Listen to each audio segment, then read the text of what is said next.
lead us in the Pledge of Allegiance.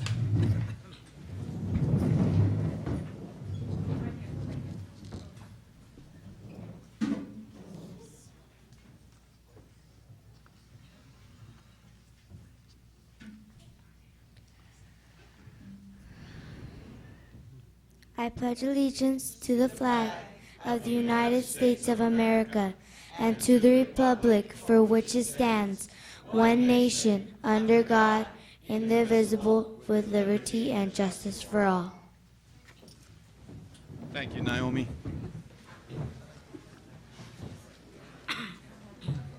Next, we have Morgan Elementary third grade teacher, Mr. Matthew Zook. Morgan students will perform the Everly Brothers classic song, Bye Bye Love, followed by the song El Matador from an unknown artist.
On behalf of the board, thank you to our students, Principal Leonard Buckner, Mr. Zook, our teachers, support staff, and the parents, guardians who are here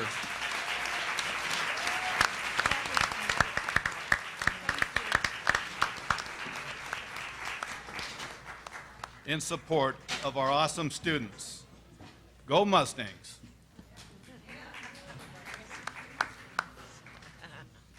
Next, we have a report out of closed session. No action was taken. Next, can we have a motion to accept the agenda? I motion to accept the agenda. We have a second? Second. All in favor? Aye. Aye. Motion carries. Next, we have some presentations.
Student Board Member Sikuna Yabora, please join me at the podium.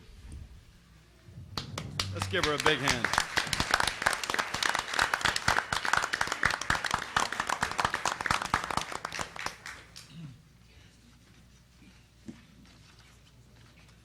I'm 60 years old. I get up here and I still get nervous.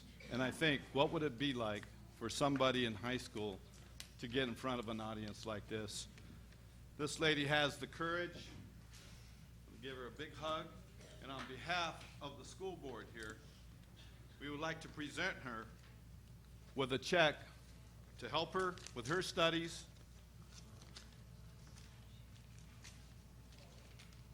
I'm gonna let her read it. Would you like to read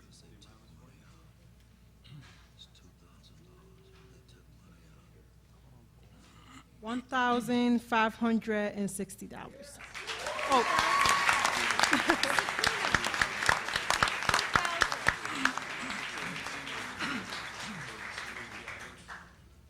Yeah. Oh, 2,000. I'm sorry.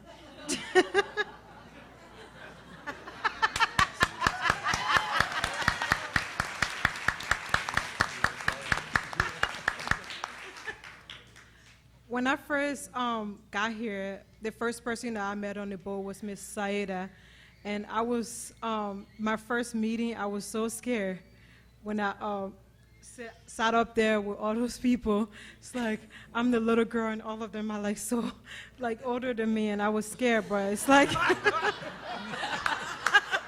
Hey. no offense.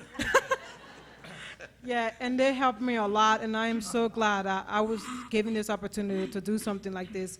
And if your kids are in the Rialto School District, I would like encourage you to get them like to be involved in the school district because it's an amazing thing. Thank you.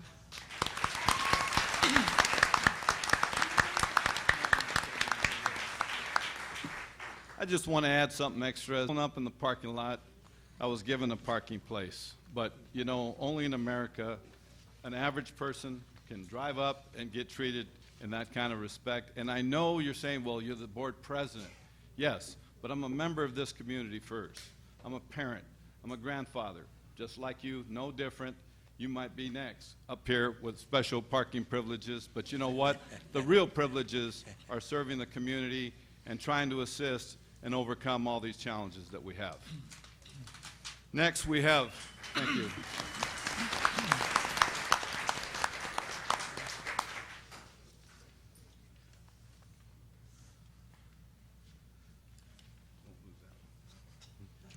I'm going to give you an envelope, too. There you go.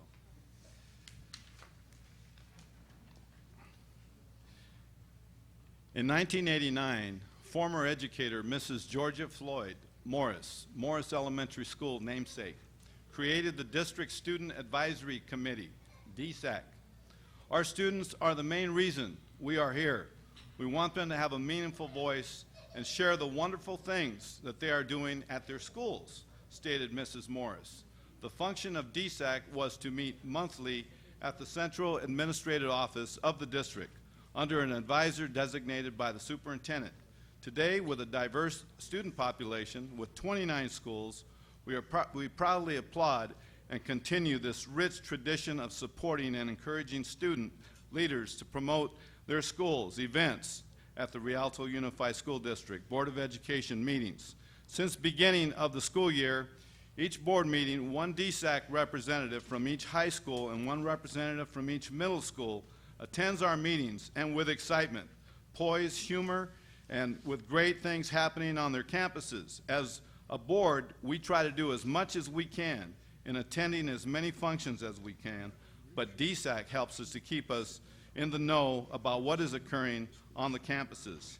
Tonight, after we present the certificates from the board and superintendent saying thank you to our DSAC students, Jasmine Samano from Rialto High will represent the high school DSAC students, and Anthony Delgadillo from Caserna Middle will represent the middle school students in saying a few words at their last meeting. And at this time, if I could have the board join me in front, we're going to make some presentations. All stand together.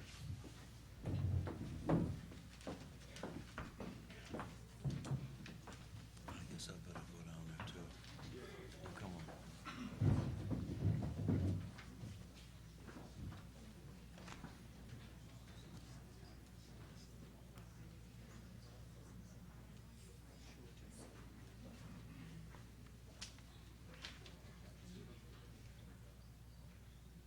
And then we'll have them come around. Okay? First person is Iris Mendoza.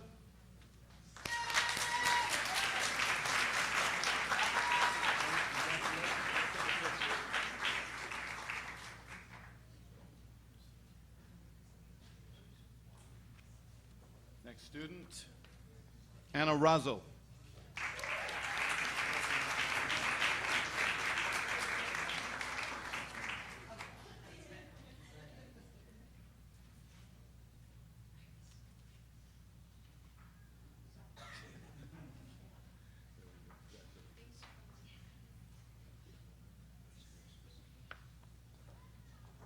Merly Delgado.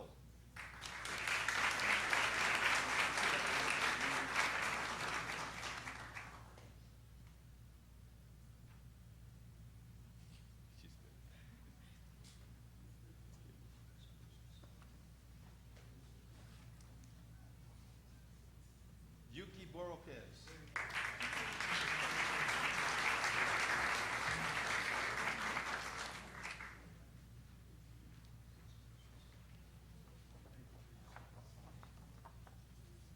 Anthony Delgadillo.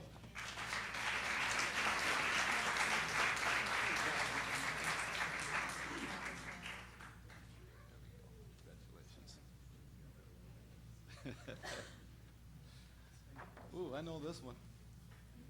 Sakuna Yabora.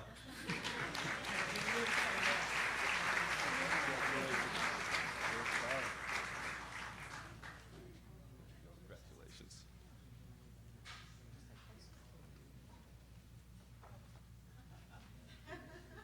Shakima Gray.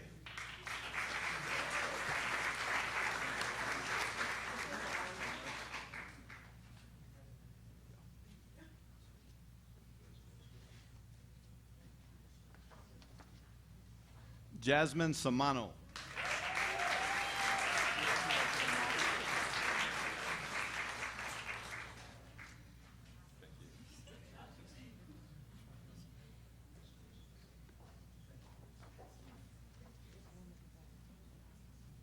Mark Bibian.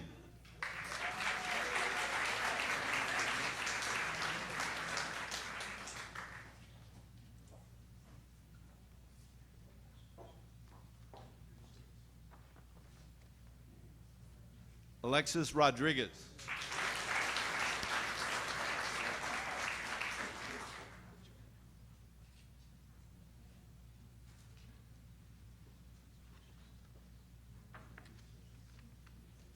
Catherine Melendez.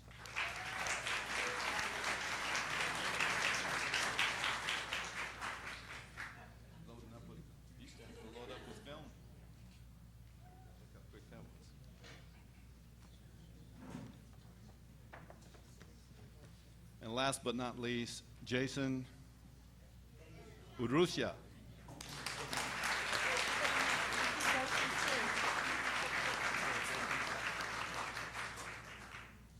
Saida just told me we have someone else.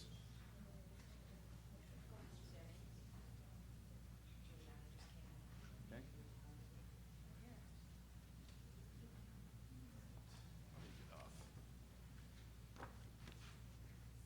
Juliana Valenzuela.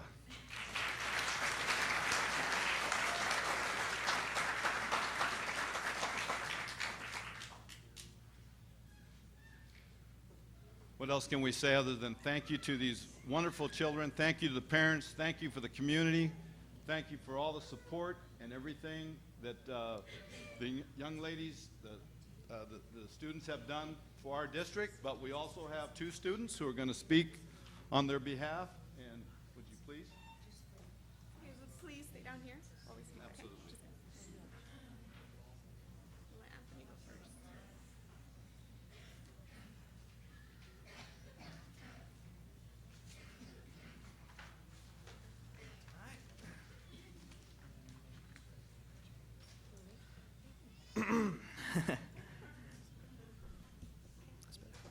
Good evening, Honorable Board of Education, Superintendent Dr. Sieben, and viewing audience. My name is Antti Delgadillo. I'm the ASB president for Casera Middle School, and I'm representing the middle school DSAC students. I'm here today to say thank you and to show my appreciation for all that we have learned from DSAC. DSAC has taught not only myself, but all of us, that there is so much to the district than the classrooms we see every single day. We had the chance to visit all the district departments. It amazed me to see how that there is so much more hard work being put so we, the students, have a good day at school. For example, transportation handles all of the buses that take students to and from school. Safety department takes care of us, the safety officers that keeps our school in a positive, safe environment. The district even has a place where our cafeteria food comes from. I had no idea that existed. Like last year's DSAC students who revised the Rialto Unified logo, we wanted to leave our own mark. One way we did this was whichever Black History Month celebration. I never hosted a serious luncheon, so this was my accomplishment. Anyways, this event recognized the important leaders from our schools and gave us the opportunity to say thanks and sorry for all the gray hairs we may have caused. For my school, we decided to choose one of our administrators, Mrs. Jermaine Gray. Another thing we did would be the pictures that our DSACs took to give the west wing of our district office a little pizzazz. I looked hot. In those pictures, we had comments saying the things we love in our district. The comments ranged from we love our mascots to we love our custodians. It was another small gesture of saying we appreciate all of our everyday heroes. DSAC has done so many things for me, words can't describe, but I'm going to try my best. I had the chance to meet the next generation of leaders from all the Rialto Unified Secondary Schools.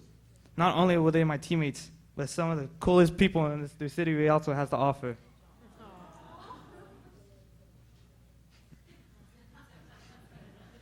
DSAC gave me the confidence I couldn't have imagined.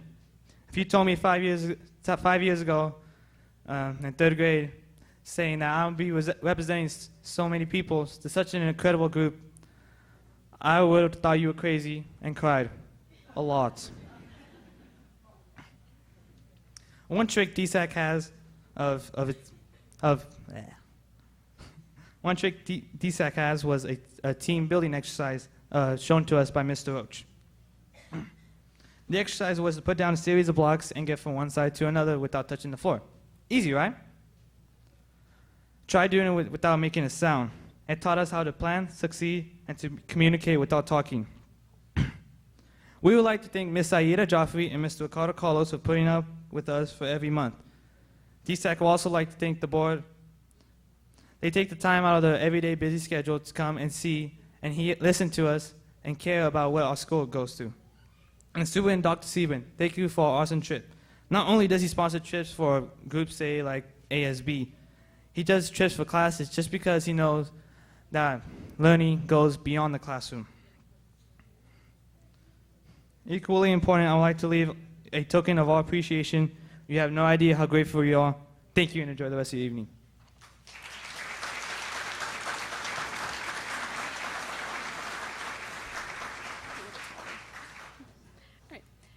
evening, members of the Cabinet, Superintendent Dr. Seaven, and members of the board.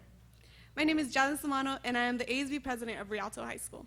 However, tonight I shall speak on behalf of all the members of DSAC, which consists of student representatives from the secondary schools in the district. It is an honor to stand before all of you and demonstrate our appreciation for your support. From day one, we were able to absorb immense amounts of knowledge about the structure of our district. Thank you for giving us this opportunity to take several tours around the district offices, because this allowed us to see the elaborate support structure the entire district has. Aside from just teaching us about how the district is run, you have also given us the skills and understanding of professional individuals. During our DSAC meetings, we practiced team building skills and presentation skills. Then once again, thanks to all of you, we were able to use these skills at the monthly board meetings, such as tonight. Another occasion we were able to use these skills was at our first ever Black History Month celebration. This event was a small way for the DSAC students of 2013 to leave our mark at the district, and we are extremely grateful for your support.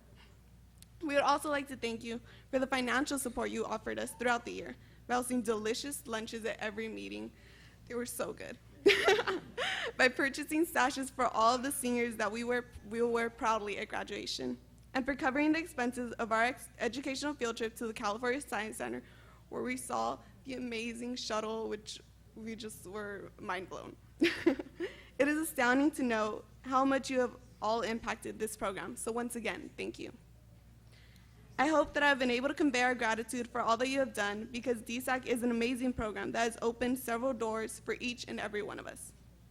We have finished this year with a new outlook on the district and the meaning of the phrase, "It takes a village." Thank you for serving as our teachers, our supporters, and our role models. We have come to admire this board, and we hope that with the skills you have given us, we can go out to face the world and serve as exemplary citizens representing the Rialto Unified School District. And now, even though you are usually the ones awarding certificates, tonight the DSAC leaders would like to express our gratitude by honoring all of you. So first of all, we would like to begin by honoring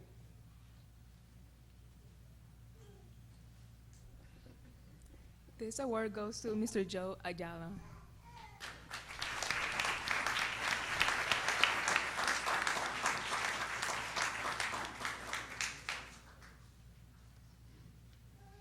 Mr. Edgar Montes.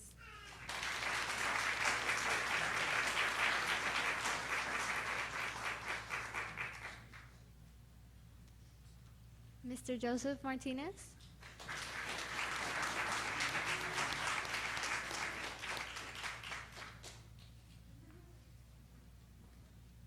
Miss Joanne Gilbert.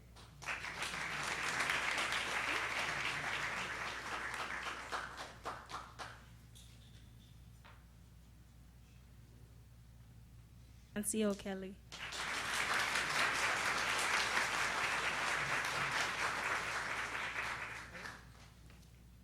And who could forget Dr. Sebron?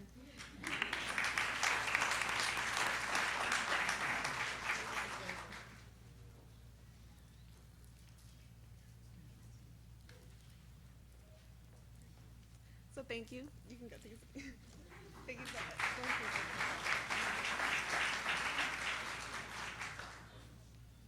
Before we move up to the front of the room here, we're going to have a little closure from our superintendent, Dr. Seaborn. I'd just like to thank the students for being models for us.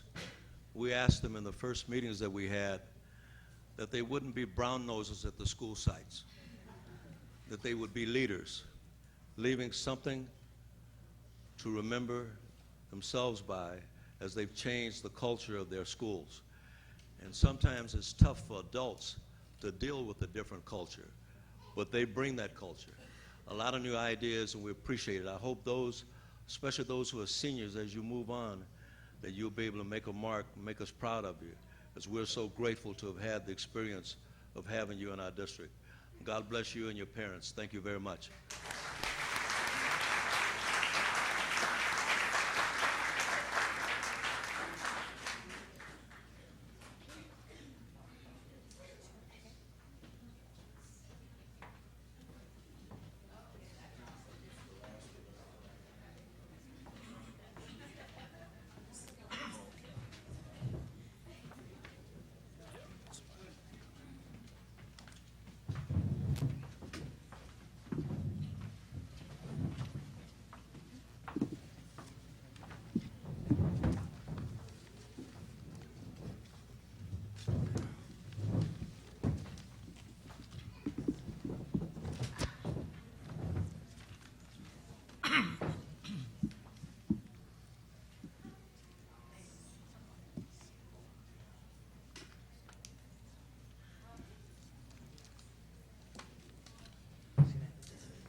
Next, we have some presentations. Mr. Martinez will make a presentation. Since Mrs. Gilbert's down there, maybe she can start.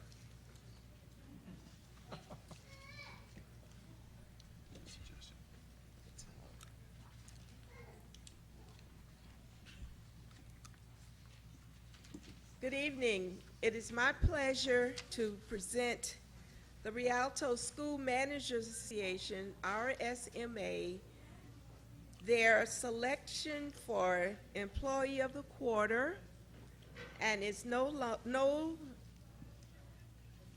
Miss Kathy King, no other than Miss Kathy King. Please come.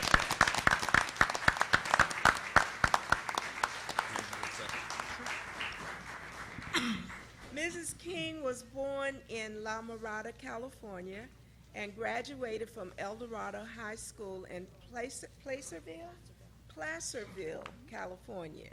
She attended Oral Roberts University in Tulsa, Oklahoma, receiving her bachelor's degree in business management. She recently completed her master's degree in administration from Cal State San Bernardino. Mrs. King was hired by the Rialto Unified School District as an administrator of child development in 2009, and she was promoted as a director 1 year later. The best part of my job is my relationship with our staff and the parents, which I have tried hard to build, said Mrs. King. I have been blessed to work with some quality people in Rialto Unified who always find a way to put kids first. Before joining the Rialto Unified School District, Mrs. King owned her own preschool business in the city of Redlands.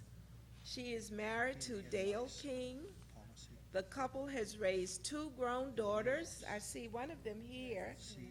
That's Gina, and she has one named Brissa.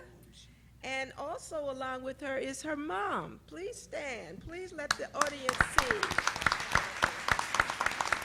Miss Twyla Booth. Thank you for coming and sharing this with Kathy. Kathy effectively runs the Child Development Center that touches all 19 elementary schools with the preschool program on each school campus, said Rialto Middle School President Daniel Husbands. She is a positive contributing member of the administrative team of Rialto with a cheerful spirit. You have a cheerful spirit? I know she does because I know her. She is always willing to help over and above her job description. Kathy is the epitome of what administrators want to aspire to: service with a smile. She is professional, a team player, and always safety and well-being of children in mind when she is making decisions. It is an honor to recognize Kathy as the Rialto School Managers Association Employee of the Quarter. Is Mr. Husbands here? He's not. Yes, he's back. Where is he? Mr. Husbands, come on up to help me give this honor to Kathy.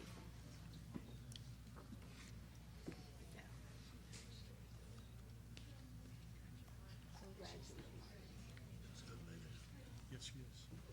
Okay. Now we'll hear a word from Kathy. Wow. When I got the email that I had been nominated, it was such an honor just to be nominated. So to actually get the award, it's really a humbling experience. I want to thank the board, and I want to thank Mrs. Gilbert. She's always been a huge support of early education and always strived to put our agenda first and the things we needed first, and I really appreciated that. I want to thank Dr. Sebrin. 3 years ago, he really gave me this position on a lot of faith, more than anything else. I'll never forget him saying to me, "Well, do you think you can do this job?" And I said, yeah, I think I can. So I appreciate the opportunity that you've given me and allowed me to be in this position. I have an awesome department. I know I'm saying a lot, but I'm going to say it. I have an awesome department of over anywhere from 109 to 125 individuals who just do everything they can to provide such a quality program for our littlest students in the district. And that team is made up of classified employees as well as certificated employees. And every day they are dedicated to what they do. And it's been such a pleasure to serve them and to lead them. And I just can't say enough about the department and the people that I have in it. I also want to just express my thanks to all my principals. We're at 17 different sites. And I was telling them in the principals meeting the other day, I love all of them. I mean, I was going through and checking off. I know I can call them at any time and they're going to help me with any situation. And that's been such a great blessing. And as I reflected on this district, everywhere I looked, there was just so many people that say we put kids first. You don't have to worry about hidden agendas, people's positions, that they really love kids and they want to do what's best for them. I also want to just give a big shout out to my boss, Dr. Levine. She has started this year and she's been an incredible leader to us. No matter what we're facing, she always helps us to keep a smile on our face, and she always says, we can do this, we can do this. And we really believe that we can. I also have a great team of directors that are in educational services, and they all work as a team together. If I have a situation, I can come to any one of them and get the support I need. The other thing I would just like to say as well is that in this position, I've had the opportunity to really work with most of the departments in this district. And I will have to say time and time again that whether it's Cindy Stone in Nutrition Services and I need more lunches or I didn't get enough of what I needed, she's always right there to help me. Whether it's facilities because I came back from a holiday and a room was flooded and I needed that water out of the room. They were there taking care of it. Whether it's personnel, I'm probably on the phone all the time with Aaron and Rhonda and Mr. Avila, and they're always there supporting me and helping me to make good decisions. Because everything we do is about people and honoring people and trying to do everything we can to support them. And so it's been a delight. Like I said, I reflected and I thought, gosh, what a blessing to work in a district with all those kind of individuals. And I also want to give a personal shout out to my child development administrator, Dr. Hillary Dyson, because when I'm gone from my department, she's the one that steps up and makes sure that everything's taken care of so that I'm able to do the other things that I'm called to do. So I'm so honored and just so humbled and so blessed to be up here tonight. So thank you very, very much.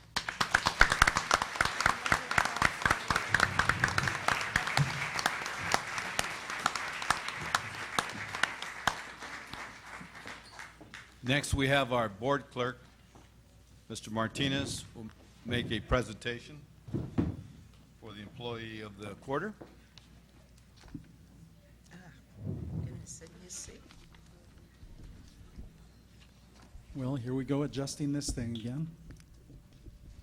Good evening, one and all. It's always a pleasure to honor our own. You know that I consider us family. And like family, budgets hurt. We don't always agree. But thank you for coming. Love to see you here. Tonight, I have the honor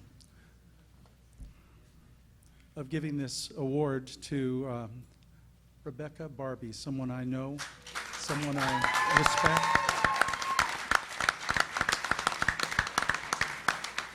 Looks like her family's here as well. If they join us, and Lisa, Leslie, come on up. He says, no, It's all about family. Don't make me do this. Okay. It's late for me too. Okay. Rialto Education Association selected Miss Rebecca Barbie, 8th grade English and drama teacher from Frisbee Middle School, as the REA's Employee of the Quarter. Born in the city of Salinas, as the youngest child of a father who was a classroom teacher. Apple doesn't fall far from the tree. Yes. Miss Barbie followed in her dad's footsteps. After graduating from Upland High School, Miss Barbie graduated with a bachelor's degree in liberal studies with an emphasis in drama. She recently earned her master's degree in administration from National University. Congratulations. I didn't realize that. Okay. Miss Barbie was hired by the Rialto Unified School District in 2004 as an English teacher at Frisbee Middle School. She has taught all 6th, 7th, and 8th grade English and social studies. Would you like to read your comments? It just says, working with the kids has been is the best part of my job. When I observe them doing great things and those kinds of things, it's a real privilege, and it's making an impact. Oh, I have to keep going. It's very fulfilling to watch the kids achieve at a higher level. Yes. I can't always remember what I say either. Miss Barbie has been married for 13 years to Steve Barbie. Raise your hand at least there, Steve. Steve Barbie. They have a 7-year-old son, Nicholas. Yeah, good man, fast learner. And they are both here tonight. Miss Barbie is also a co-founder of the Frisbee Drama Troupe. She says, we began the drama production with 9 students when a bunch of kids came up and said they wanted to do Anne Frank. Now we just finished a production with 34. So we really built it up. Quite an accomplishment. Some of the drama plays Miss Barbie has co-produced and co-directed along with fellow Frisbee teachers. Miss Michelle Ramirez, is she here? Okay. And Mr. Michael Burchett? Burchett? Okay, they're not here, I guess. Include Teen Angels, Ebony Scrooge, and You Have to Wear Green on Tuesday. Okay, I'm interested in that one. Although these plays are fun to watch, they have strongly tackled issues of bullying and peer pressure on school campuses with finesse and taste. Tough topics. Becky is one of the middle school directors on our executive board and has also been a site rep for Frisbee, stated REA President Lisa Lindberg, evening Lisa, who nominated Ms. Barbie on the REA negotiations team and the Fringe Benefits Committee. Becky has been a voice for our members and an involved union person for many years. She has been the driving force behind the drama program at Frisbee Middle School, writing numerous grants and proposals to ensure funding for the program. Becky is a fantastic asset to the children of Rialto, the Frisbee staff, and REA. Congratulations, Mrs. Barbie. And tonight, we award you this certificate of recognition. Thank you. Any words? It's just a real privilege to work with the people that I do. It's been a real honor to work with Mr. O. He's the administrator at Frisbee. He just allows us to do what we want. And the freedom to try new things and to do new things has been a real blessing to work with. And also Lisa, who just lets me kind of do what I want to and comes back later and cleans up my mess, probably, I don't know. But the people that I work with make a real difference, and the kids, obviously, is who we're here for. So, thank you. Thank you.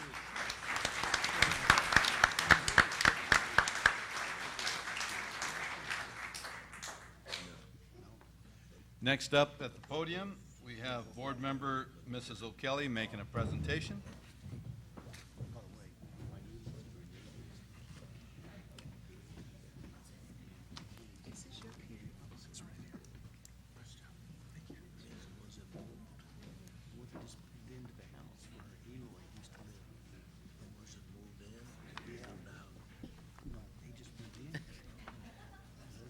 Okay, that's good.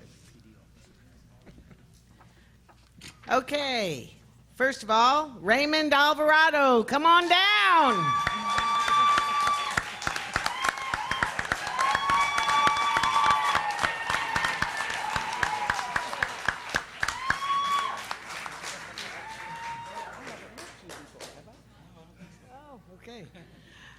Okay, the Rialto chapter of the California School Employees Association selected Raymond Alvarado as CSEA's Employee of the Quarter.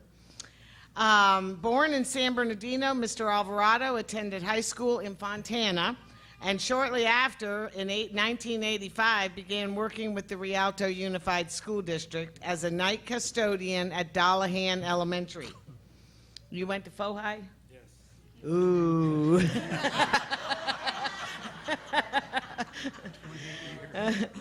Well, that's an Eisenhower person talking. Okay. I opened Dallahan Elementary, said Mr. Alvarado. After, I opened Simpson Elementary as a daytime custodian. After his promotion to daytime, Mr. Alvarado went to Garcia Elementary School. In 2011, he became custodian 2 at Kelly Elementary School.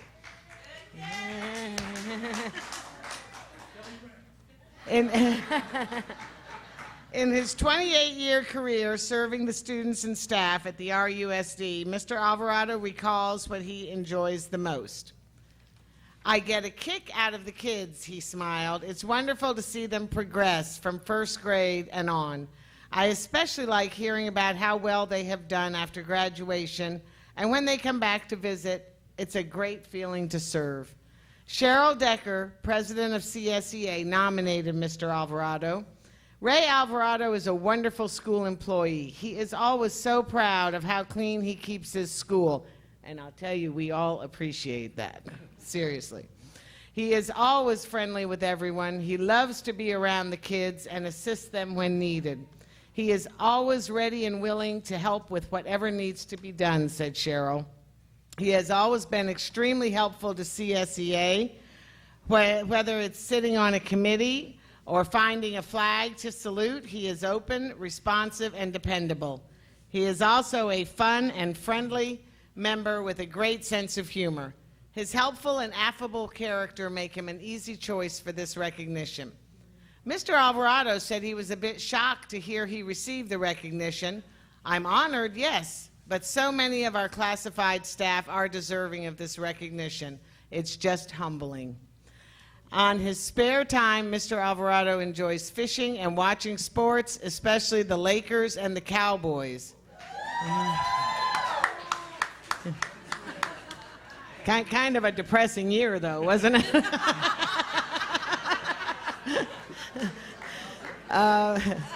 Mr. Alvarado, who is married to wife Rebecca of 25 years, has 3 children. One of his sons attends Casey Elementary. His family is here tonight with them. Would they please stand? Mr. Alvarado's family.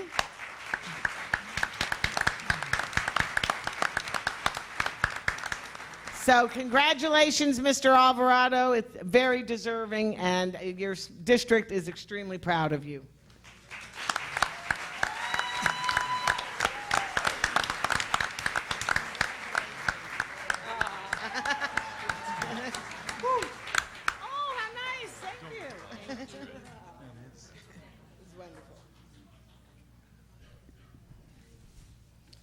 First of all, I want to thank the board members, Dr. Sebram, and CSCA. Did I say that right? Oh, okay. And I want to thank Cheryl Decker for voting for me. You know, it's the first time I met Cheryl. Is today when she came and introduced her to me, I guess. I'm sorry, but I'm a little bit nervous. But when Saida called me and told me that I was going to get this award, and I told her, you know, how long has this been going on? And she said it's been going on for 7 years. And I go, 7 years? And I haven't got this award yet?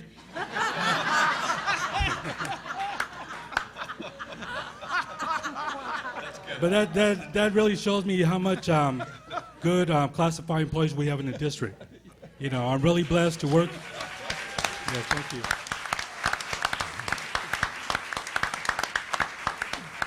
I'm really blessed to work with employees that, you know, work hard. You know, like I said before, like they read on the letter, that you know, it's not all about one person. We're all a team here. You know, we work, you know, we work for the kids, and I'm really blessed to be able to work for Rialto Unified School District. I just want to say, Ms. Minor, thank you for supporting me today. Ms. Minor, our Kelly principal. Come on, just guys, come on. You know, Mrs. Minor, she lets me do whatever I want on campus. You know, as long as I do a good job, as long as I keep the school clean, she's happy. You know, if the boss is happy, everybody else is happy. And that's it for today. Thank you very much.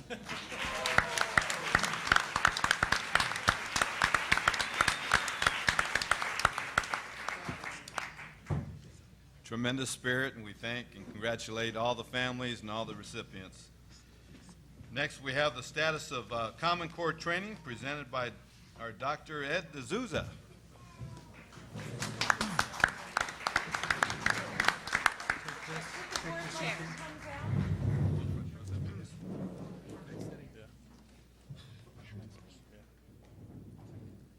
They're all empty.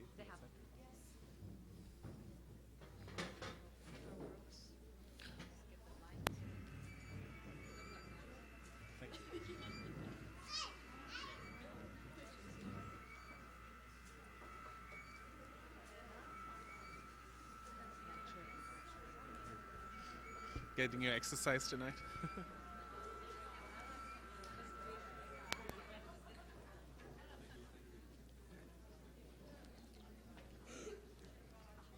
Do you want this?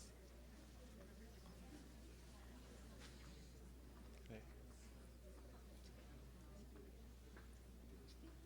Oops.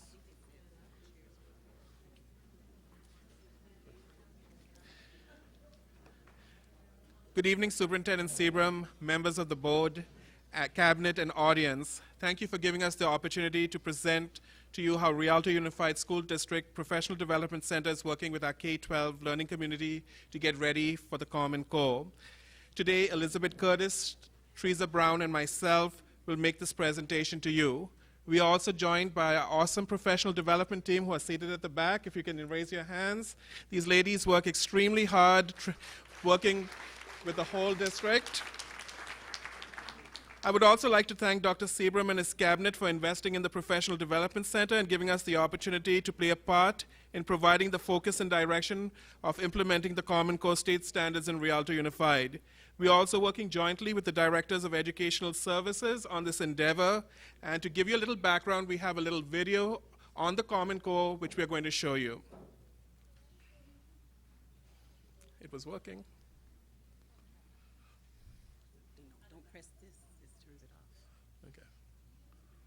That's all right. Okay. Which one? That's the top one. Okay. Like it or not, life is full of measuring sticks. How smart we are, how fast we are, how well we can, compete. But up until now, it's been pretty hard to tell how well kids are competing in school and how well they're going to do when they get out of school. We like to think that our education system does that. But when it comes to learning what they really need to be successful after graduation, is a girl in your neighborhood being taught as much as her friend over in the next one? Is a graduating senior in, say, St. Louis as prepared to get a job as the graduate in Shanghai? Well, it turns out the answer to both of these questions is no.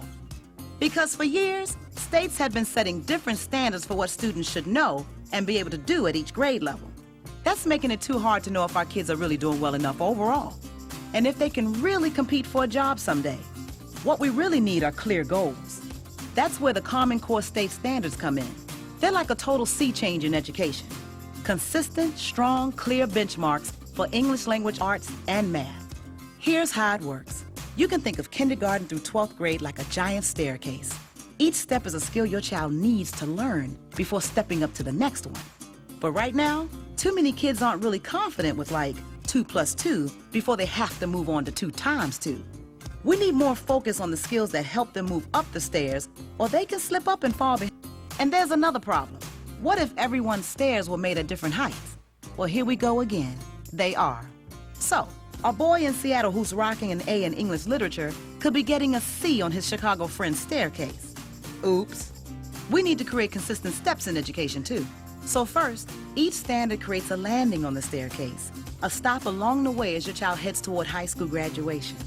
Each stop is a chance for every parent and teacher to focus on the skills their students are supposed to know at that step, no matter the zip code, language, or race. And more importantly, each standard makes sure all students are learning what they need to know to get to graduation and beyond.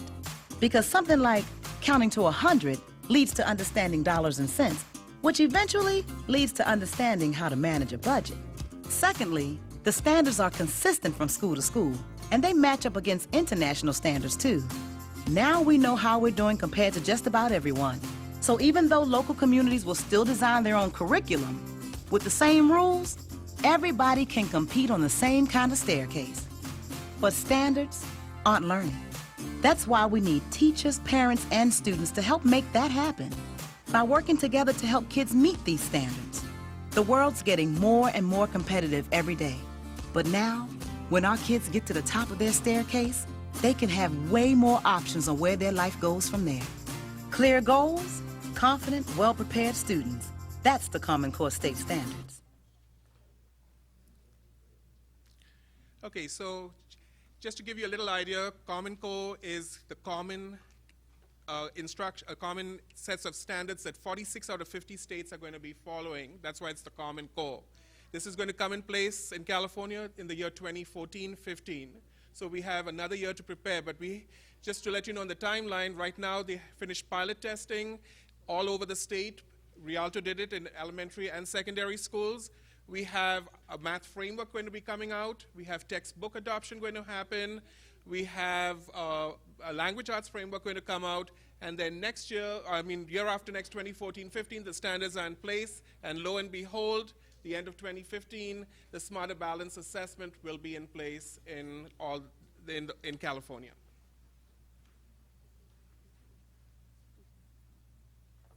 With the implementation of the Common Core, there will be lots of shifting and changing that will come to education. One of the most important shifts is that of instruction. So there will be some shifts in instruction for our students to master the Common Core standards and be ready for college and career. In language arts, there are 6 significant shifts. One of the most important being a shift from primarily teaching from narrative text and balancing that with informational text as well. Also, in terms of reading and writing, it will no longer be a primary focus of only the English teacher. In secondary schools, science and social studies teachers, for instance, also have literacy standards, Common Core standards. That means that in their discipline, they will be teaching reading and writing as it affects their courses. Also, in terms of materials, it's no longer just a single text base for a grade level or a course. There will be many different texts and sources, including primary sources, that will be used in classrooms for instruction. And students will have to learn how to navigate and evaluate those sources in order to come up with answers, and also be able to cite information from those sources in their reading and their writing. And lastly, academic vocabulary is crucial for our students to learn the vocabulary that is pertinent to their specific course. And math also has 3 shifts. Focus, simply put, no more mile wide, inch deep. Students will have fewer standards. There will be more time to go in depth with each standard. Also, with the math standards, they've been backwards mapped from algebra, from K on up, so that there is a coherence throughout from grade level to grade level. And lastly, there is going to be a need for increased rigor so that students really have a conceptual understanding of the math, and they'll be able to apply it to situations and experiences outside of the classroom. This brings us to what we in Rialto are doing to prepare our teachers and our administrators and our students for the Common Core. I will talk to you about what we've done to date. As you can see at the top, starting last year, we started to give our principals an overview. They have received an overview of the ELA and the math standards, as well as the assessment. We know that there is a need for them to have continued training, especially as the teachers become trained, so they can understand and be aligned with what is going on instructionally in the classroom. Presently, we have trained the kindergarten, first grade teachers and gone more in depth with them because they will be implementing the Common Core standards next year, as they are not a testing grade. Our second grade teachers begin their training next week, next Tuesday, Wednesday. And as of today, we have completed all of the secondary, high school and middle school, ELA and math teachers. That included some RSP and SDC teachers as well, and the high school social studies and science teachers. Those teachers have received the introductory overview. Continued training will begin next school year. We have gone outside of the K-12 realm. We have also given training to the preschool teachers, the ROP teachers, and the CTE teachers. And we have not left out our parents either. We have given training to our parents via the Parent University, Parent Summit, and GATE Conference. And again, those trainings will continue. In addition, we know that writing, collaboration, and student engagement will be crucial in the Common Core. So for the last couple of years, we've been working on creating a K-8 aligned plan in writing, which includes the 6+1 traits of writing. And additionally, many sites have adopted Step Up to Writing for the argumentative and explanatory section of Common Core. We've also had a wonderful opportunity to work on lesson study where we're taking practices that we've taught them tied to Common Core, and teachers are able to come together, collaborate on those practices, create a lesson, go into a classroom, practice that lesson, come back, refine that lesson, try it again. It's a wonderful way for teachers to get that hands-on practice of Common Core strategies. Student engagement we've been working on for years, and we're going to continue to embed this in all future trainings because it's crucial. All right, plans for next year. At the elementary level, as Teresa was talking about, we're going to be implementing those Common Core standards in grades K and 1. At the middle school level, we're going to begin implementing a Common Core grade 8 math, which will give us a great head start when we're in 2014-15 when we are actually held accountable to those standards. Additionally, in grade 6 at the middle school, we're going to be having STEM elective, where kids are going to be able to learn those 21st century skills that are so important. At high school, much of our training will be focused on content. Statistics and probability will be taught at all grade levels, and so our math teachers are going to need additional training on that. And geometry will now be transformational, which will also necessitate additional training for our math teachers. With all of the schools, as you can see, we need to go deeper with Common Core training across the board in different grade levels and departments. And then finally, at all grade levels, we are going to be hitting depth of knowledge, close reading, writing, accountable talk, which is our student engagement strategy, and we're going to be building, along with educational services, student technology modules, so that those smarter balanced assessments that are technology-based. And so just to remind you that professional development is one piece in the puzzle. We have to look at the picture financially and educationally. So one of the things is that Rialto is blessed with a lot of awesome teachers, and we are creating the core teacher program where we will have capacity at each of the schools where we'll have teachers who know the Common Core and will be able to provide direction in their schools besides the principals. We also are going to be working synced with those teachers in a collaborative manner, therefore to work on our scope and sequence, our lesson units and our design, our instructional practices, our formative and summative assessments, and again, with all that comes one big word, and that is accountability from all stakeholders. So again, thank you for giving us the opportunity today. This has just been a little snippet at what we do in professional development, and we thank you for giving us the opportunity to do so.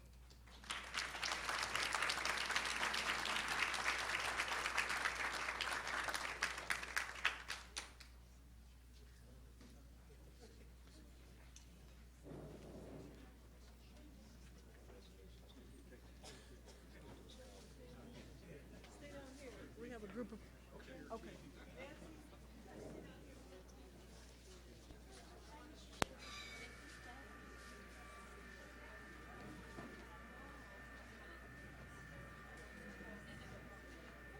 Lisa called me up. She wants to make statements about the presentation, so get them back up here.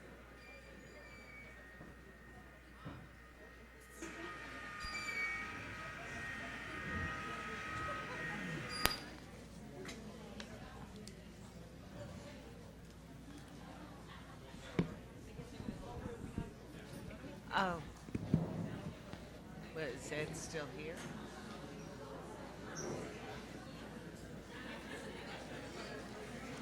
Well, they usually have time for questions and answers. But did they leave?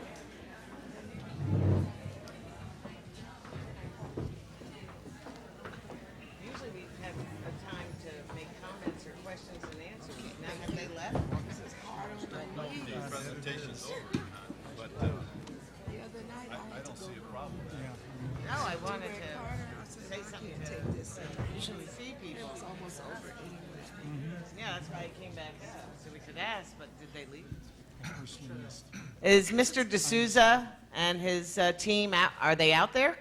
Yes. Oh, okay. I thought you left. I just wanted to say very quickly, that was a really, the video was great. I mean, that was just a really good, Thank easy you. to understand, you know. Wanted to tell you also that I have received so much positive feedback about the work you have done with the Common Core, with the grade levels and subject areas you have worked with so far. And I commend you for that. This is a massive undertaking, and I just have this real passion for making sure we're ready, because I don't want us to feel like, you know, the first year after we take the new tests that we've gone back 50 years or something. So I do want to say that the coaches have worked extremely hard, day and night, putting these things together. So it's a whole team that has done this. And the second part, we've learned from past mistakes, how we implemented the California state standards. We just jumped into them. So we have actually, you know, in 2000 or 1997. So we don't want to repeat past mistakes. right. And one of the other things, and I had talked to Dr. Levine about this, who are the big gurus of Common Core? In math, it's Phil Darrow, Jason Zimba, the two main ones, and in language arts, Fisher and Fry. Because I think next school year might be a good way to bring them here, integrate that Douglas in. Fisher is excellent. Yes. I think we should bring them here and set up some workshops for our principals and their lead teachers through the PDC or something. I think that would be really great. And actually, through California Math Council, I'm putting a leadership strand in November for that conference where those main speakers are coming. Okay. Oh, wonderful. Okay. Thank you so much. Appreciate it.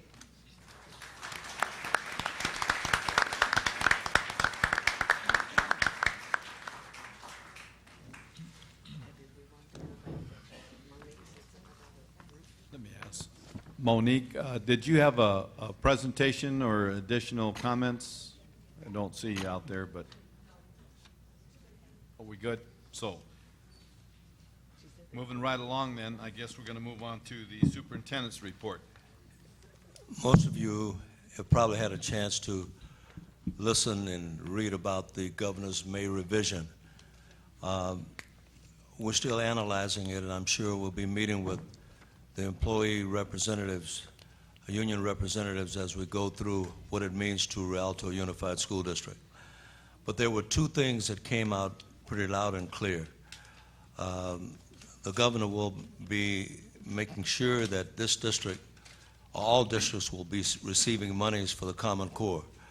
Rialto Unified School District will receive $4.3 million just directed for the Common Core.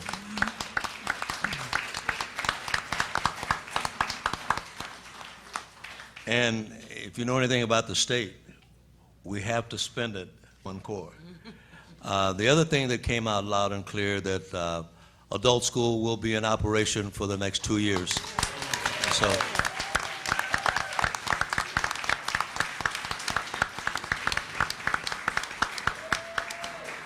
I don't know what you said, I don't know how you said it, but someone heard it. And we're going to have that. We're really proud of that. While I was visiting Casera Middle School last week, I should say, there were a group of students, a family, that wanted to sing a song for me while I was there. I was so impressed that I asked them to come tonight to sing that song for you. Monique, would you introduce the group?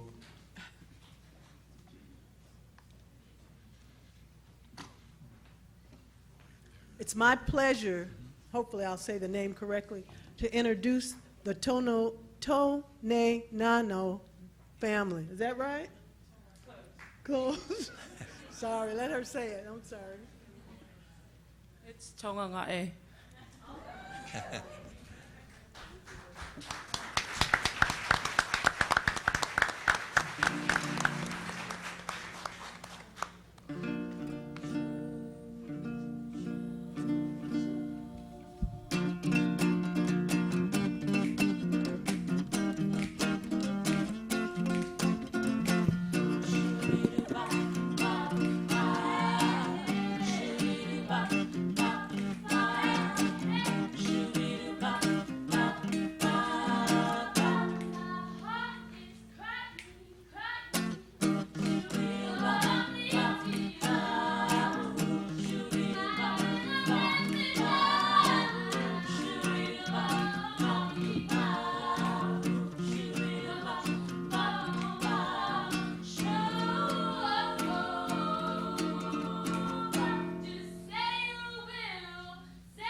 Couple more years, you'll be on The Voice.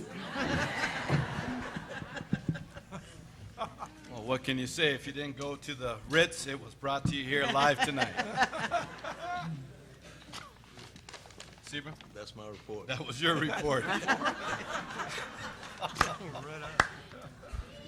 Wow. Terrific. Absolutely terrific. What a surprise. Okay. That didn't move you. I don't know what will.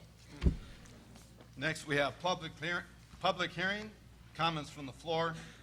At this time, any person wishing to speak to any item not on the agenda will be granted 3 minutes to make a presentation. Dr. Wallace, do we have anybody? Yes, we do. Okay. Zalaya.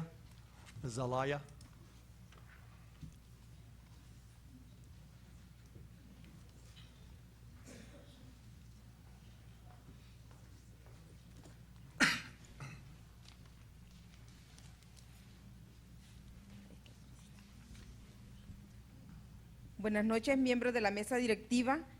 superintendente, Dr. Sebron, Dr. Wallace y la audiencia. Mi nombre es Aya y soy la coordinadora del Grupo de Apoyo para Padres de Niños Especiales, Amigos Unidos. Y esta noche estamos aquí para agradecerle a Mr. Joe Ayala, presidente de la mesa directiva, y a Mr. Alex González, el coordinador de Educación Especial,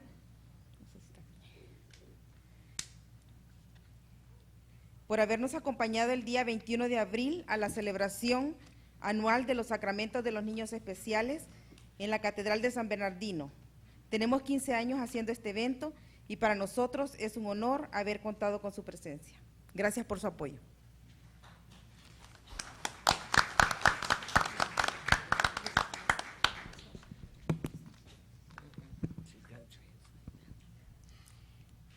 Good evening, members of the board, Superintendent Dr. Sebram, Dr. Wallace, and the viewing audience. My name is Celia Celaya, and I'm the coordinator of a group for special education children, Amigos Unidos.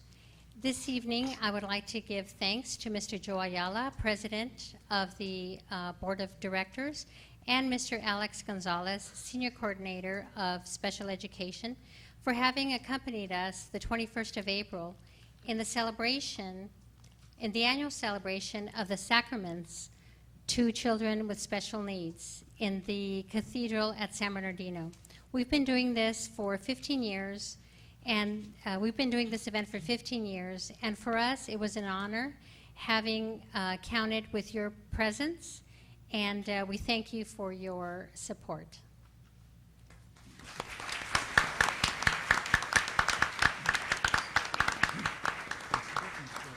Paula Bailey. Paula Bailey.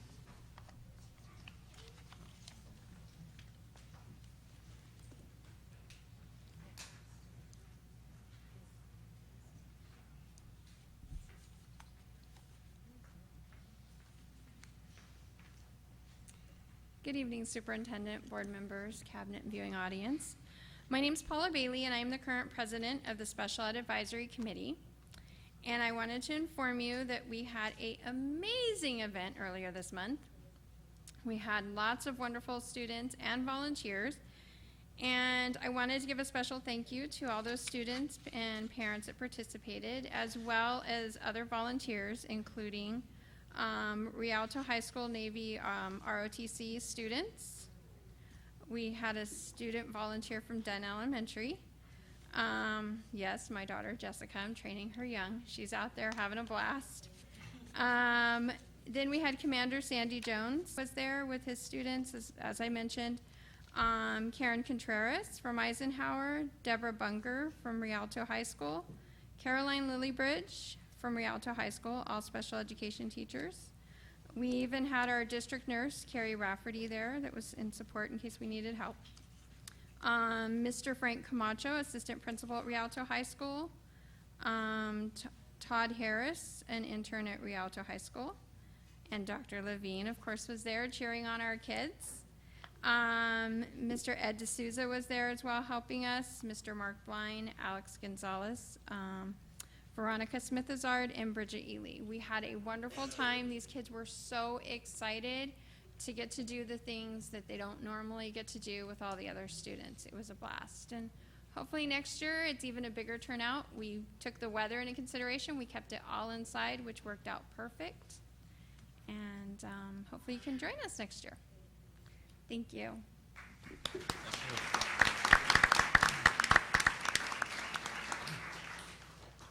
Danielle Hollis and Aaron Alvarez.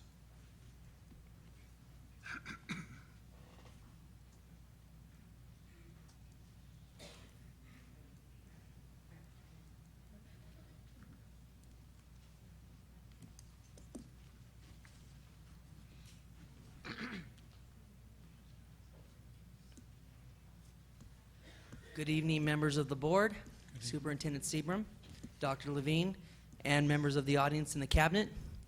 My name is Daniel Hollis. I am the current director of band at Rialto High School. And we are here this evening to thank all of you for the amazing trip you allowed us to take last month to New York.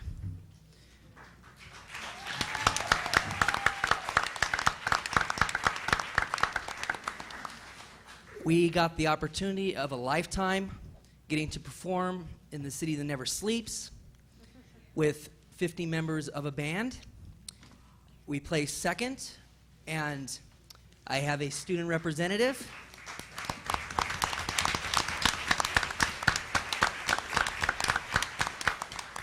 I have a student representative, Aaron Alvarez, who's also one of our drum majors, who's going to tell you about it.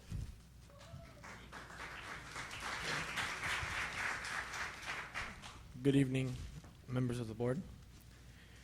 Here in this moment, I am representing Rialto High School's band.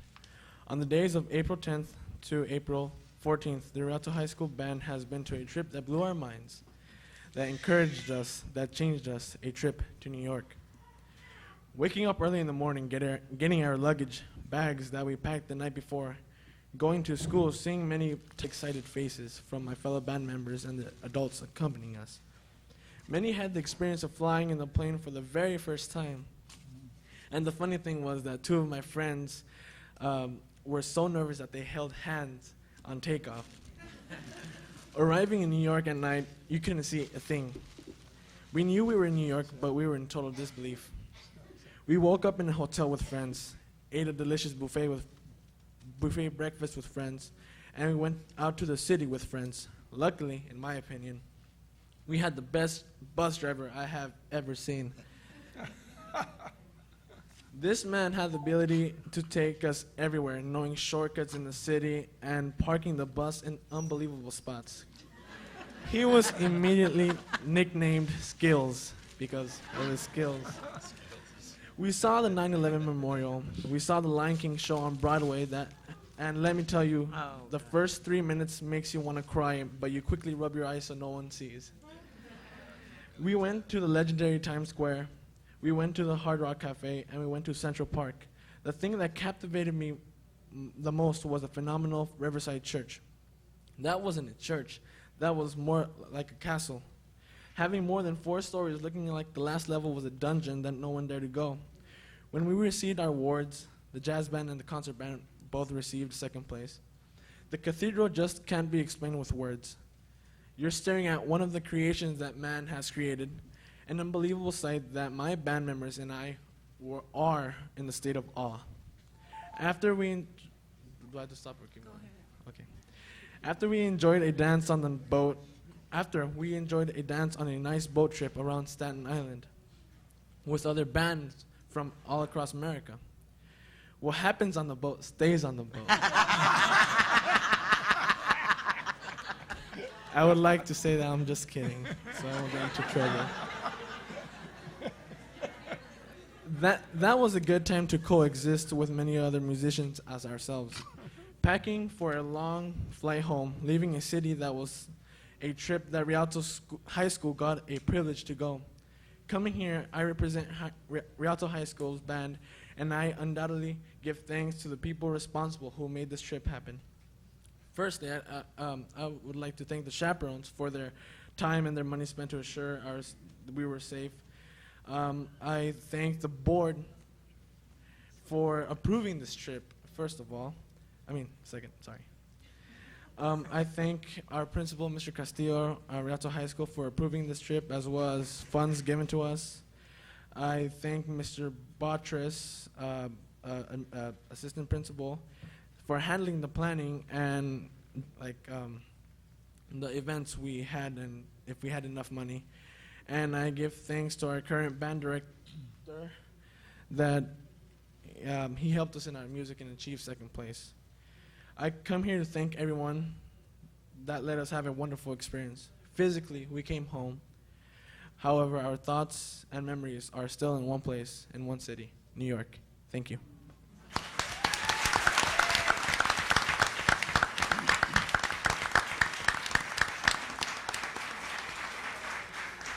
Ladies and gentlemen of the board, please accept our tokens of appreciation. They are from New York, so thank you so much. Thank you.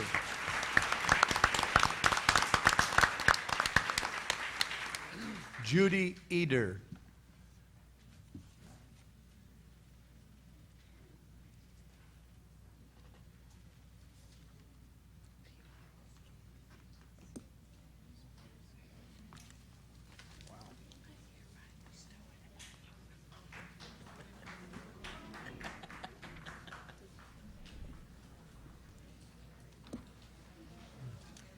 Good evening. My name is Judy Eder, and I was recently honored for 40 years in the Rialto School District.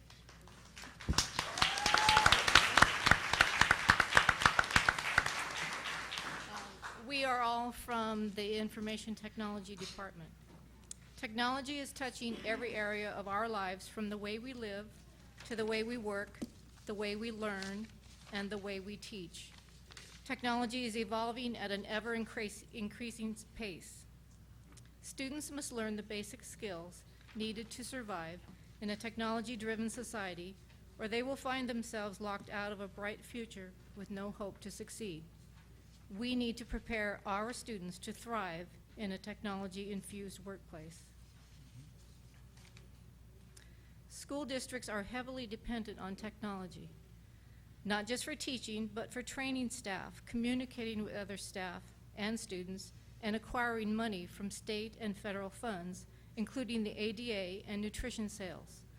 Our technology department is responsible for converting, implementing, modifying, and maintaining the student information system, which all teachers and school office staff use daily.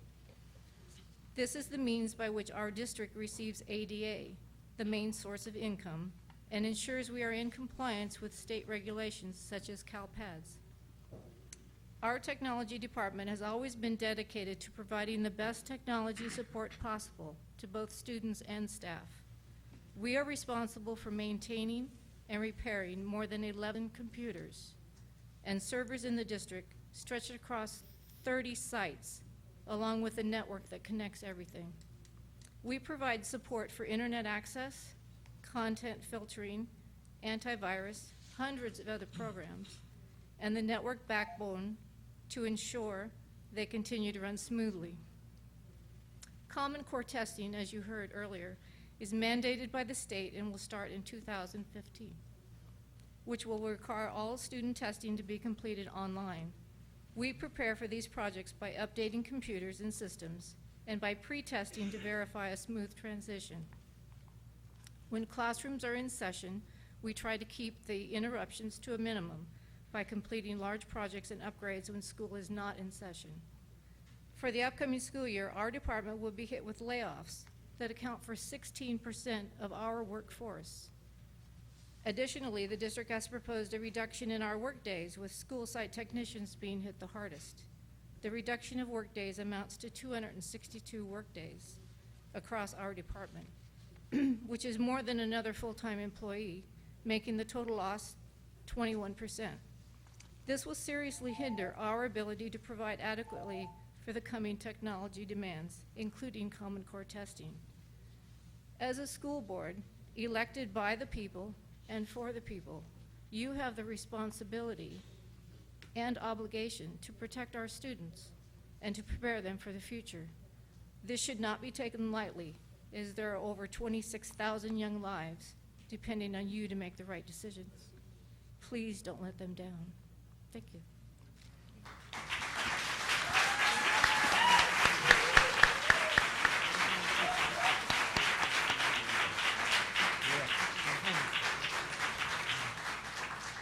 Andreas Luna.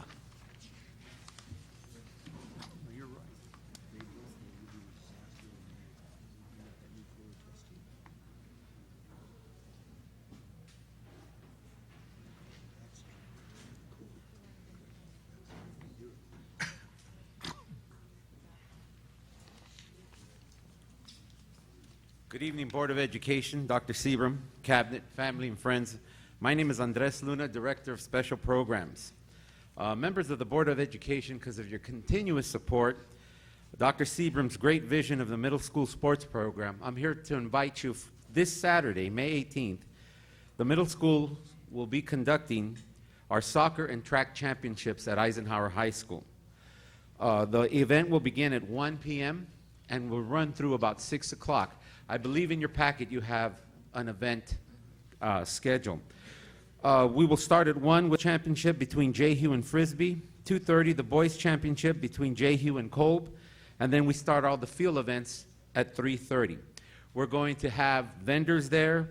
I've been told that Hawaiian barbecue, kettle corn, powdered donuts, Gatorade, water will be there. So come out and have a great time. I want to thank the Board of Education and Dr. Seabram. Over the last 2 years, I've overseen this program. Every Saturday, myself and Dan, who's going to speak in a minute, are out there with the parents, with the kids. Consistently, every single Saturday, parents come up to me during the middle school program, and they say how great this program has been for their kids. They send messages that I relate to my supervisors regarding that these programs have changed their children, not only on the fields, not only on the courts, they've changed them inside the classroom.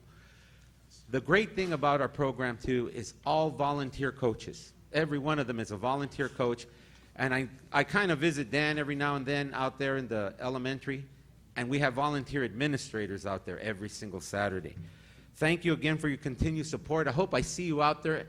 After every single event, students will be given awards. I want to introduce my friend Dan here. He's going to tell you he's got an event also. Well, thank you very much, Board. I'd like to give you just a quick update on the events of the elementary sports program that we had last Saturday. We had a soccer championship, we had track semifinals, and we had a cheer championship. The cheer championship was attended by anywhere from 800 to 1,000 parents and community. It was unbelievable. And as the kids say, they brung it. The girls did outstanding, and Warner Elementary came through with their first cheer championship, so we want to give them kudos and congratulations. With Casey Elementary School coming through with the soccer championship for their first championship, so congratulations to them. If you would like to come out before Andy's event, we have a track final going on during the morning from 8 to 11 o'clock this Saturday at Eisenhower High School. Track and field finals for the elementary. All of our students will be receiving either gold, silver, or bronze medals that look outstanding. They're going to feel like they're Olympians, and the schools will be competing for team championships. I want to thank you for your continued support of our program and our students. I want to thank all of the administrators and the volunteers. As I continue to say, we couldn't do this program without volunteers and without the support of our community. Thank you very much.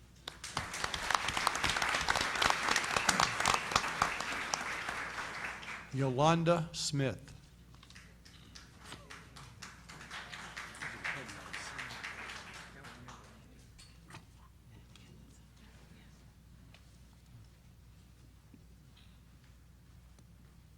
Good evening, the board, Dr. Seabram, Dr. Wallace, the community, parents. I'm here, first I'd like to tell you I appreciate all the hard work you're doing for our schools. We have a lot of policies, and I know you need feedback from us in order to help you with your decisions and know how we feel about those policies. Today, I'm not sure if many parents or if our community is aware of our district's policy on lice. I understand that students now, or it's been brought to my attention that students with lice are allowed to stay in school for the entire school day, even if it's discovered that a live lice is on their head. They do not have to leave until the end of the school day. I have a copy of the policy. I don't think that's good for our schools. Students can actually return the very next day if active lice are not detected. This policy was suggested by the state to save money because we lose money every time a student is absent. However, other districts such as Fontana and Norco do not have this policy. This policy allows lice to spread in our schools, and it subjects so many of our families to horrible experiences. You have to buy these kits, you have to clean your homes, you lose work days. I mean, it's just not worth the money. Our students can make up their absences at Saturday school or in some other way, make up their work. It's not considered a real health risk, and I guess that's why they feel this is an okay policy.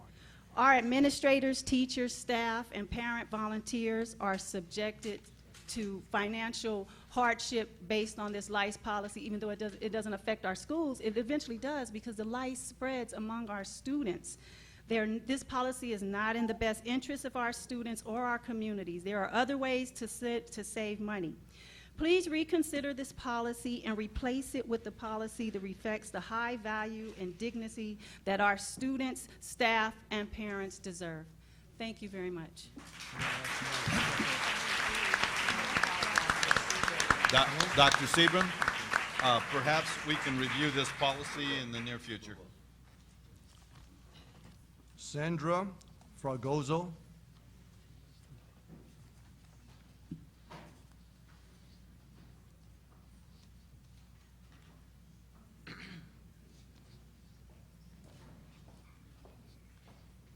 Good evening, board members, superintendent, and audience.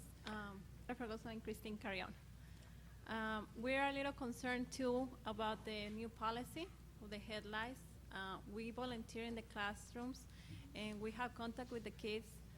And yeah, it's a little concerning that the headlights can keep spreading and getting more kids, the teachers, the staff, or parent volunteers, they can get infected with the headlights. To me, headlights is something I do not want my children exposed to. I do not want my children to contract this type of parasite or any type of parasite for that matter. I volunteer here at Morgan. I have 2 children that attend here and 2 little ones that come with me as well when I volunteer. Now the little ones as well play with all these other children, so they could be exposed too, and these are little kids that should not be exposed to these type of parasites. I do not agree with this new policy to allow children with headlights to stay in school exposing other children. And with our health nurse no longer on campus because of budget cuts, how are these children who do have headlights going to be diagnosed? Thank you.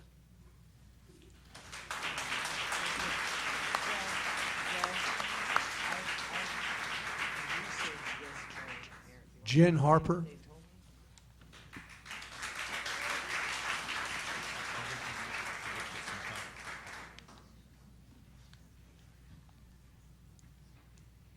Good evening, members of the Board of Education, Dr. Seabram, Cabinet, and viewing audience. My name is Jen Harper, and I'm the Senior Director of QEIA Testing, GATE, and College Prep Programs. I want to give you a brief update on the Smarter Balance testing, the Common Core online testing that we've been participating in the last 2 weeks. It will be replacing the current paper pencil test that we have just completed within the last month, and that will happen within 2 years.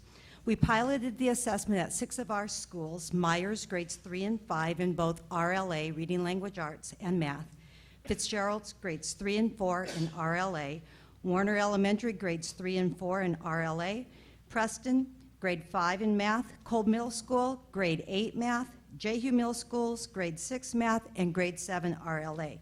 The test involved performance tasks where students had to design their own playground structures, choosing between several contractors and several companies with various materials to build the play structures with. It was a good application of mathematics in the real world. The assessment was technology enhanced, which meant they needed to be able to drop and drag elements to various locations they needed to highlight in a different manner within the secure test site, and a variety of other computer uses, the tools that the computer is meant for. There were short answers, essays, choosing several answers that would be correct to one problem. They actually had to read them carefully before they answered. There were embedded videos, podcasts, PowerPoints, which were used as reference tools to answer questions. I interviewed the students after taking the assessment, and most students liked the test of the future. That's the way I build it. They liked interacting with the assessment. The assessment differentiated the problems based upon how the students answered. I interviewed the teachers. The teachers were amazed at what kinds of problems there were and how, again, the application would affect how the kids learn. The pilot was to give us a heads up with respect to functionality and computer readiness skills. The information technology staff was instrumental in making this a success. They ran stress tests on our system, pushed out the secure browser to the computers, reconfigured machines, built computers where and when necessary so we could have a successful experience. They were at the sites to troubleshoot glitches and to help to determine what corrective action was needed. We all learned a lot of it from this experience. I learned about traffic flow monitoring and spikes when all the kids were on the website. The spikes did not come close to our bandwidth, so we know we are on the right track. Our infrastructure is solid. We tested a wide variety of machines and platforms and now are able to help direct schools in purchasing the best equipment for multiple uses. There was a lot of pre-planning and post-conferencing with the IT department, the schools, and my office. The pilot was very successful, and at one site where there were no computers, the technicians built a computer lab within a week so the kids could have a wonderful experience. They cannibalized all non-working computers and came up with 32 working computers.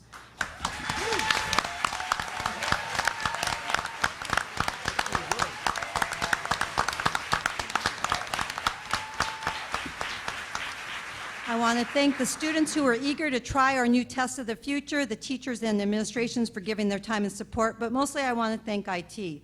This would not have happened without you. You supported this endeavor in all aspects. Beth Ann, Raul, Shirley, and all the techs, I thank you for your support and guidance during our SBAC testing. It is great to work with such a dedicated group of people, and I truly look forward to 2014-15 when the future becomes a reality. Thank you.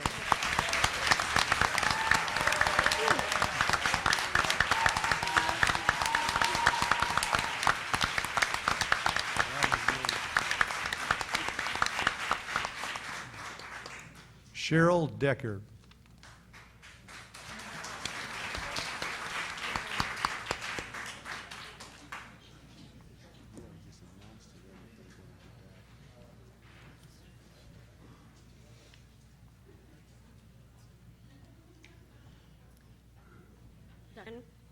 School board members, cabinet, and audience. My name is Cheryl Decker. I'm president of Rialto's Chapter 203 for CSEA.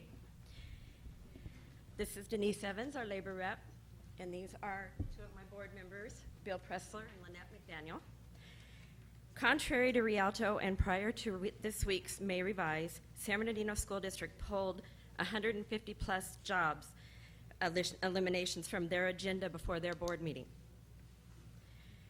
While the Rialto administration indicated that they were open to looking at other ways in lieu of layoff, they then sent us a list wanting to reduce the work year calendar for all classifications, and this reduction was on top of the layoffs. Now that the May Revise is here and looking much better, we ask that you please rescind the layoffs that were on the April 24th agenda. Thank you.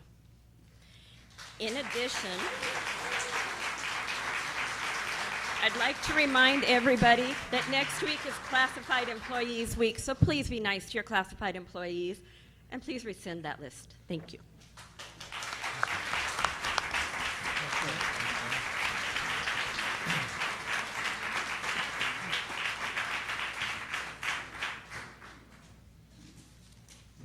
For the benefit of the parents that maybe had a couple questions on head lice, that is an important issue. Board Member O'Kelly volunteered to give a brief explanation. A parent asked me after the board meeting at Carter about this policy and about head lice. So I called Dr. Sebron. He put me in touch with the Director of Student Services, Mark Blind. Mark Blind explained the policy to me this way, that if the head lice are alive or active, the student is to go home. However, sometimes they leave like residue or their casings, I guess they're called, or whatever, after they're dead. If that's what you're seeing in their hair, that can't hurt anybody, and the student can come to school at that time. But my understanding, the way it was told to me, is if the head lice are moving, if they are active, the student is to be sent home. No, I would think immediately, but, okay. If the board policy is not worded that way, we will look at that. Want to look at it. Thank you. Next we have comments. Thank you, Ms. O'Kelly. Comments on agenda items. Any person wishing to speak on any item on the agenda will be granted 3 minutes to make a presentation. And we have none. Next, we have public hearing. Pursuant to the requirements of Government Code and Board Policy, the initial contract proposal submitted by the California School Employees Association, CSEA Chapter 203, for an agreement between the California School Employees Association, CSEA Chapter 203, Rialto Unified School District, and the Board of Education is hereby posted in compliance with the legislative requirements for public notice, reference C3.1-4. Next, we have public hearing. Pursuant to the requirements of Government Code and Board Policy, the initial contract proposal submitted by the Rialto Unified School District for an agreement between the Rialto Unified School District, California School Employees Association, CSEA, Chapter 203, and the Board of Education is hereby posted in compliance with the legislative requirements for public notice. I feel like I read that twice. Reference C411-4. Next, we have public information and correspondence. Number 1, Williams Inspection Reports 2012/2013, reference D1.1. Next, number 2, Williams Settlement Legislation Quarterly Uniform Compliant Report Summary for January 1st, 2013 March 31, 2013, reference D2.1. Next, we have item 3, the elementary school spelling bee will take place at Garcia Elementary School on Thursday, May 16, 2013 at 6 o'clock p.m. Item 4, middle school promotions will take place at Eisenhower High School as follows. Frisbee Middle School, 5 o'clock p.m. Friday, May 24th, 2013. Jehu Middle School, 7 o'clock p.m. Friday, May 24th, 2013. Cole Middle School, 10 o'clock a.m. Saturday, May 25th, 2013.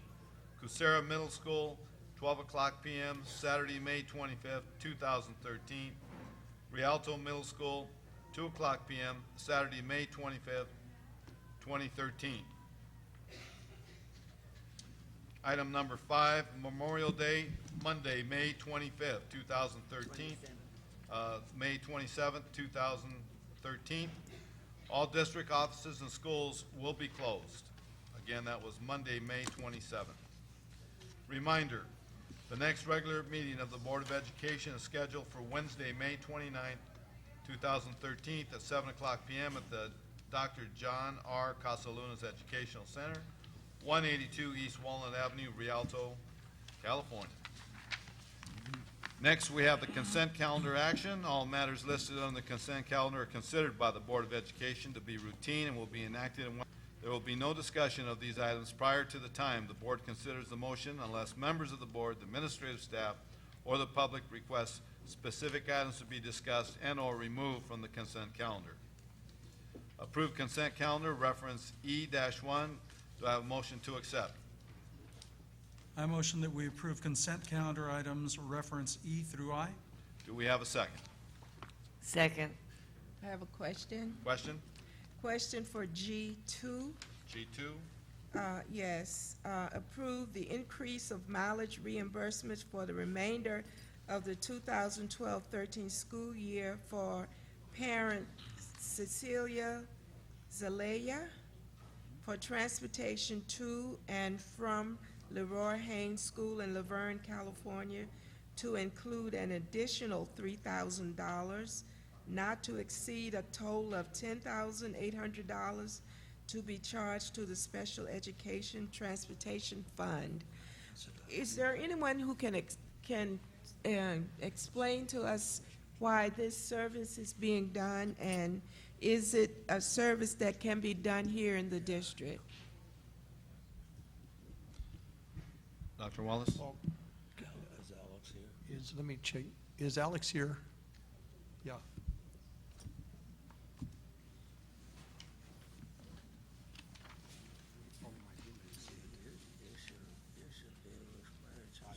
Hi, good evening. Good evening. Good evening.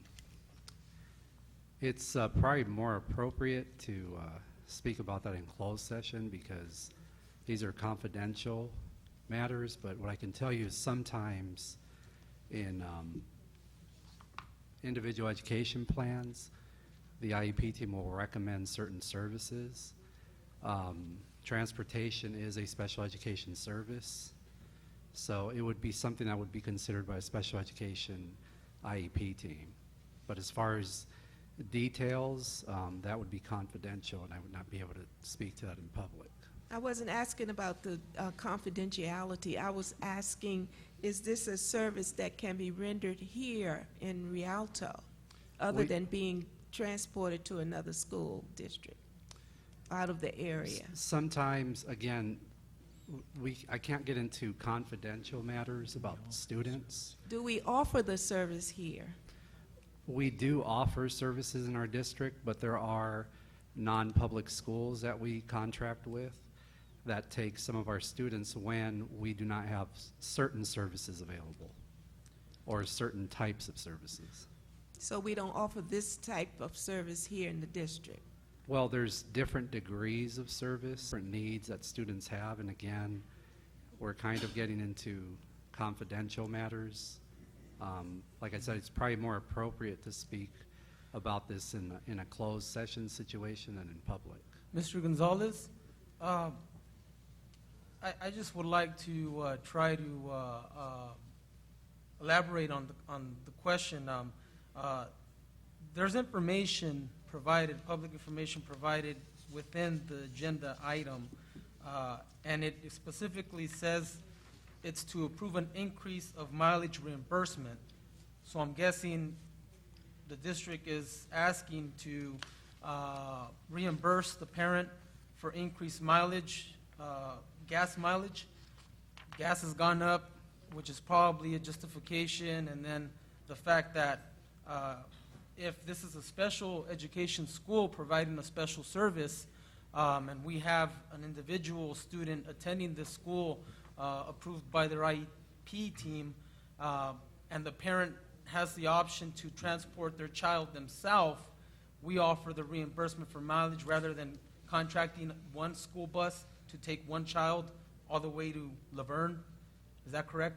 That is something an IEP team can consider. There's other considerations as well for transportation, but again. But this item is just to approve an increase for gas mileage. Is that correct? Correct. Okay. That's all I. Anything further? No, it was just the cost. How did it increase so at a tremendous rate for the whole school year? $3,000, $3,300 as a matter of fact. There wouldn't have been an increase. It would have been a miscalculation by my department in the initial request for the total amount to use. So as the account doesn't appear to have enough funds, we're contacted to increase the money so that when additional requests for reimbursement are submitted, there are enough funds in the account to cover. So it doesn't necessarily mean the whole amount is going to be used up. Correct. We just have to have enough money in the account to cover And the receipts are expenses. provided. Correct. Thank you. Question, Question. Mr. Martinez. Are there more than one student transported to this location or serviced by this location? Yes. Is it still cost-effective or not cost-effective with the miscalculation when you put all three students together? I can tell you that there does come a threshold where a certain number of students, it would be more cost-effective to transport via bus. But until we would reach that threshold, it would always be cheaper to reimburse mileage to individuals. Okay, But we have again, not reached that threshold then. But again, whether or not the threshold is reasons for providing mileage reimbursement, you know, that's a case-by-case basis and it's confidential. Sure. Is this time sensitive, or because so many things are confidential, is there any problem delaying till our next closed session to just bring that up in closed session? I wouldn't recommend that we delay this item because it could be time sensitive. We may have a little bit of funds left in the account. Okay, we're that tight, okay. Yes. Thank you. Thank you. Thank you. Okay, we have there's no further questions. We have a motion to accept. Did we have a second? Yeah, We had a second? I just had one for, I just, seconded it. Okay. yeah, I just had one for H3. And that's to approve the listed contracts, agreements, and consultant services. Is there, I understand Mohammed is not here tonight, but Dr. Seabram, is there anyone that could elaborate a little bit on the services that we're considering contracting to provide geotechnical engineering for both Rialto High School and Carter High School? We understand that it's funds from the Measure Y bond, but like Nancy brought up earlier, previous board meeting, she says, hey, Eisenhower needs a lot more attention than Rialto and Carter. Could you explain? I'll try to have a detailed summary as to where we are and how we got to this point. There are a number of bonds that have to be sold for this last project, but I think to relieve a lot of the questions that are going to continue to come, we need to give you a timeline as to when that will be complete and when the project will be started, and also the projected date of completion. So I will try to bring that to the next meeting. Thank you. Any further questions or discussions? Okay, let's take a vote then. We have a first, we have a second. All in favor? Aye. Aye. Aye. Reference E1 carries. Do we have a preferential vote? on Yes, that? we have one. We had a preferential vote by a student board member. Aye. Motion carries.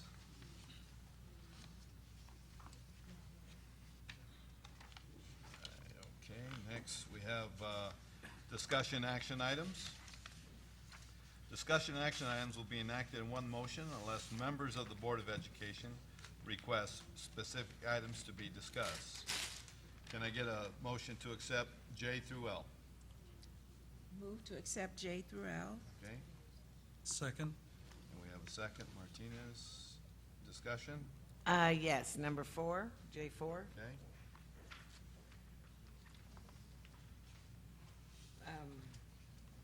Are you supposed to read the item?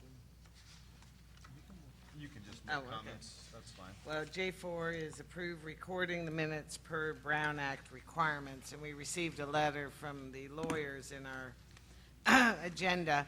I did want to point out, if you read the letter, and they talk about there's Robert's Rules of Order, there's the Brown Act, and there's board policy. Board Policy 9234, according to this letter itself, supports putting a brief summary of the board's discussion in the minutes of the meeting. And this is what we voted to do and have been doing. It was brought up, and, you know, I was at that session too, that it is not, Robert's Rules of Order says the minutes are to record only the action of the board, that the board takes, not the actual discussions. And, but I also wanted to point out while I'm on this topic, in this agenda, the minutes of the meeting at Carter, the comments were not included, and I don't understand that because we hadn't, we still have a public vote that we voted to include those comments and summaries. How were they?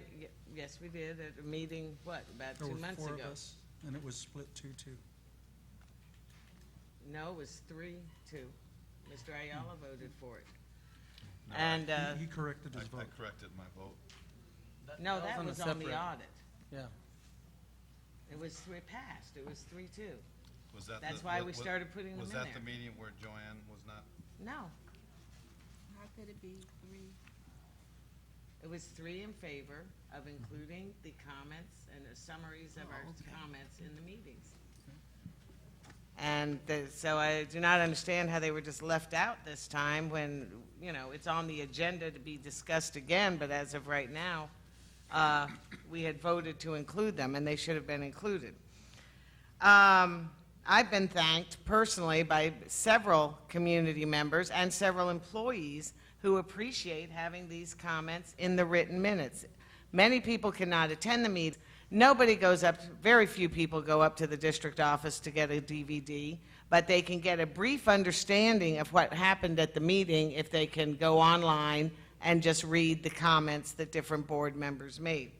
And the way the minutes were recorded before we started adding the comments actually violates Board Policy 9234, which states that the minutes will include a brief summary of the board's discussion.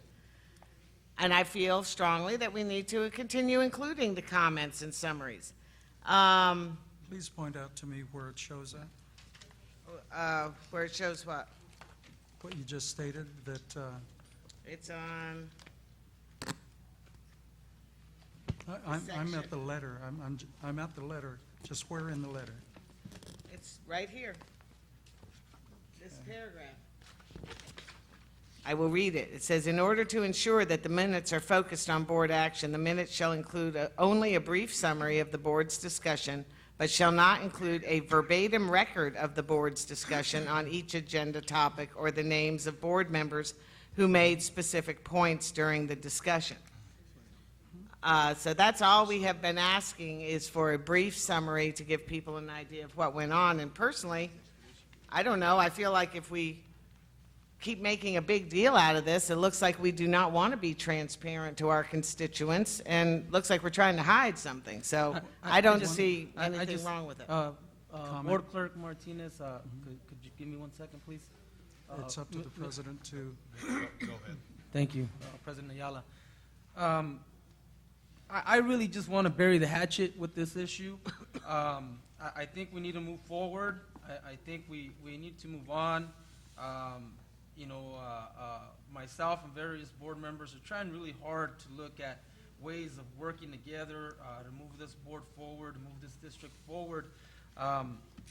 This is just a legal opinion. It's not legal law that the attorneys that we've included into the agenda here. It's just some advice as to the minimum. That is board policy. Right, but the letterhead and the letter itself from the attorneys, it's a legal opinion regarding the Brown Act minute requirements. And what I'd just like to say is, we have board policy regarding the recording of the minutes. The Brown Act has certain references regarding the recording of the minutes. I think it would be good for the board to go above and beyond the required minimum or the legal minimum. And I think the board